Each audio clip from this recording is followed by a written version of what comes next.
നോമ്പ് ഏഴാം ചൊവ്വ.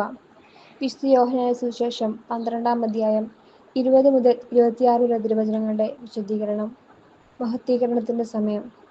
യഹൂദരുടെ പ്രധാന തിരുനാളുകളിൽ ഒന്നായ പെസഹ തിരുനാളിൽ സംബന്ധിക്കാൻ പതിവിന് വിപരീതമായി ഇത്തവണ രാജകീയമായിട്ടാണ് യേശു ആഗതനായിരിക്കുന്നത്. കാരണം അവനെ സംബന്ധിച്ചിടത്തോളം ഇത് ദൈവം നിശ്ചയിച്ച മഹത്വീകരണത്തിന്റെ സമയമാണ്. വിജാതീയരായ ഗ്രീക്കുകാർ അവനെ തേടി വന്നപ്പോഴാണ് രക്ഷാദായകമായ ആ സമയം സമാഗതമായതെന്ന് അവൻ പ്രഖ്യാപിച്ചത്. സ്വജാതീയരായ യഹൂദരുടെ തിരസ്കരണം മൂർധന്യത്തിലെത്തിയ ഒരു വേളയിലാണ് വിജാതീയർ അവനെ തേടി വരുന്നത്. അവൻ സ്വജനത്തിന്റെ അടുത്തേക്ക് വന്നു, എന്നാൽ അവർ അവനെ സ്വീകരിച്ചില്ല. തന്നെ സ്വീകരിച്ചവർക്ക് ദൈവമക്കളാകാൻ അവൻ കഴിവ് നൽകി.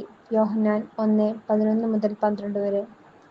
നിലത്ത് വീണ് അഴുകുന്ന ഗോതമ്പ് മണി എപ്രകാരം പുതിയ നാമ്പെടുത്ത് മുളയ്ക്കുന്നുവോ, അതുപോലെ മറ്റുള്ളവരുടെ നന്മയ്ക്കായി സ്വജീവൻ അർപ്പിക്കുന്നതാണ് യഥാർത്ഥ മഹത്വീകരണം എന്ന് യേശു പഠിപ്പിക്കുന്നു.